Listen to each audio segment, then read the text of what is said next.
Hello friends and welcome to StudyIQ. I am Joycey Joy and today in this lecture we will discuss about Pulwama Terror Attack on CRPF or the Central Reserve Police Force. So recently on 14th of February 2019, nearly 40 security personnel belonging to CRPF, the Central Reserve Police Force, were killed in a terror attack in the Pulwama district, Jammu and Kashmir. So in this lecture, we will discuss about this in detail.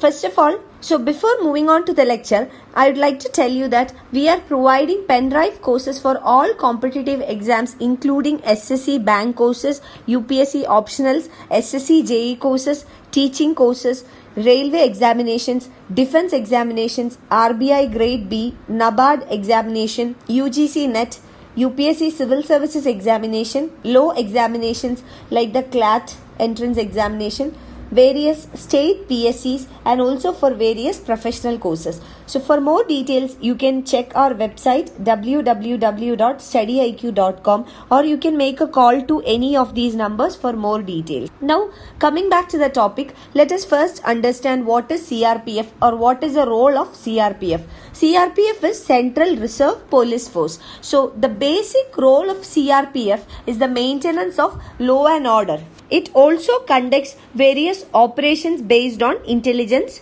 It also provides law and order support to army operations. And also, after an operation has been successfully concluded, it is the job of the CRPF in order to manage the angry crowd. And CRPF also deals with left-wing extremism and it is also responsible for the coordination of large-scale security arrangement with regard to elections in disturbed areas. So, left-wing extremism or internal security related matters are all dealt by CRPF. And another important function of CRPF or Central Reserve Police Force is to guard vital government installations. For example, airports, powerhouses, bridges, Doordarshan Kendras, All India radio stations, the residence of governors, chief ministers, nationalized banks, etc. So these are all government installations or government properties. So one important function of CRPF is also to guard the government installations. And the CRPF is the biggest paramilitary force present in the Kashmir Valley.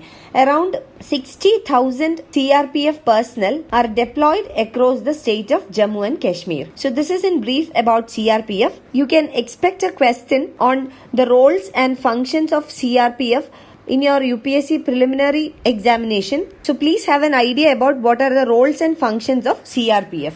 And now coming to the recent attack in Pulwama district, Jammu and Kashmir, a CRPF convoy of 78 vehicles which were carrying more than 2,500 CRPF Jawans was attacked on the Jammu-Srinagar highway. Now what is meant by a convoy? Convoy means a group of vehicles that travel together for mutual support and protection. And the Pakistan-based Jaish-e-Mohammed, JEM, they have claimed responsibility for this attack. And this attack was carried out by a suicide bomber who rammed a car carrying about 350 kilograms of explosives into the CRPF bus. And JEM or the Jaish-e-Mohammed is reportedly behind the 2001 Indian Parliament attack, 2016 Pathankot Air Base attack and also the 2016 Uri attack that killed 20 soldiers. So the primary aim or motive of Jaish-e-Mohammed is to separate Kashmir from India and merge it into Pakistan. So it has carried out several attacks primarily in the Indian state of Jammu and Kashmir. So examples are 2001 Parliament attack, 2016 attack, 2016 Uri attack, Pathankot, etc. And Masood Azhar is the founder of this group and they have held up or taken up the responsibility for this attack.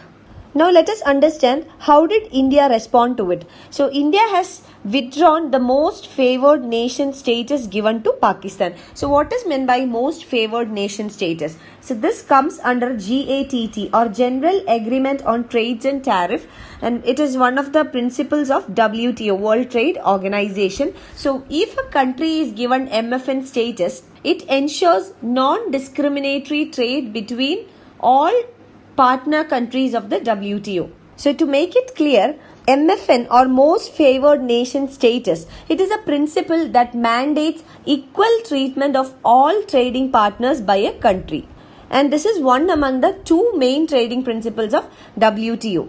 So what does it mean? If a country grants a special favor to a trading partner or a country, it has to extend the same special favor to all other WTO members. So for example, suppose a country, India, we are lowering a trade barrier or we are opening up a market for a particular country, it has to do the same. That is, India has to do the same for the same goods and services from all other trading partners. So that is MFN status or most favored nation status. So we will discuss about the withdrawal of MFN status or revocation of MFN status by India later in a different lecture.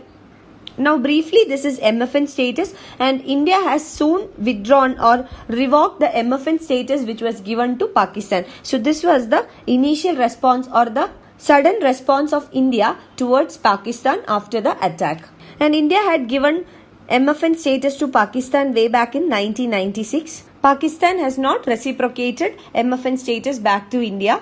And as we have discussed, MFN status was accorded under the WTO's General Agreement on Tariffs and Trade or the GATT. So this is briefly about MFN status. Now India has revoked the MFN status. And secondly, we have also indicated that all possible diplomatic steps would be taken in order to ensure that Pakistan is isolated from the international community. So, Ministry of External Affairs would be initiating all possible steps at the international level, including in multilateral organizations like the UN Security Council, in the WTO, in various international groupings, and also discussions will be held with other countries, including developed countries like the United States, Germany, UK, etc., in order to isolate Pakistan from the international community. And also many countries have responded to India regarding this, offering all the support from the countries to fight terrorism. Now let us understand what is the larger significance of this. Now with this terrorist attack, now the focus is back again on putting Maulana Masood Azhar, who is the founder or the chief of Jaish-e-Mohammed, into the list of global terrorists at the United Nations Security Council or the UNSC. So now the focus is again back on listing him as a terrorist or global terrorist. And India's previous attempts in order to list Azhar as a global terrorist at the UN Security Council have been repeatedly blocked by China. So China is favoring or supporting Pakistan, and China being one among the P5 countries or the permanent 5 countries in the UN Security Council with the veto power, it had not been possible to bring Azhar into the list of global terrorists at the United Nations Security Council.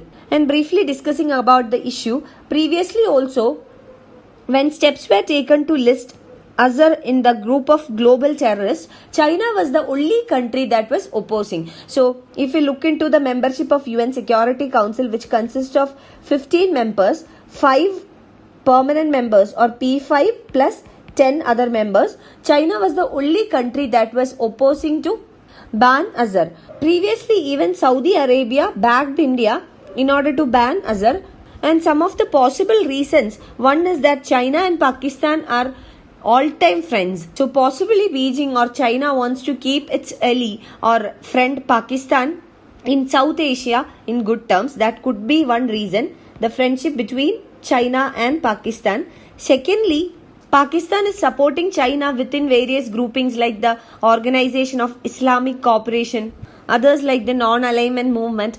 So here China doesn't have a representation. So China is supported by Pakistan. And third reason is that China wants to strengthen the relationship with Pakistan because it has a key role in China's OBER or One Belt, One Road plans, or what we call as Belt and Road Initiative.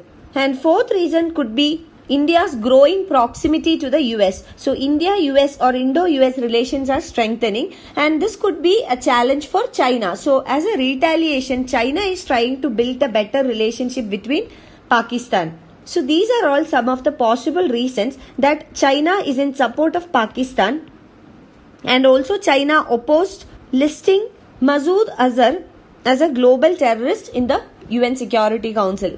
If we look at the recent example, that is after the 2016 Pathankot attack, India had made an effort in order to list Masood Azhar as a global terrorist at the United Nations Security Council. But what happened was that China intervened at the request of Pakistan, and it placed a technical hold because China is a P5 country or a permanent member of the UN Security Council. So China used its veto power.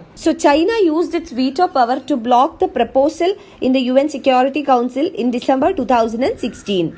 Again, in the year 2017, the same proposal was made by US, UK and France. So this was in 2017 January. So here also China blocked the proposal in order to designate Azhar as a terrorist. So we will see that the Chinese factor is very significant here.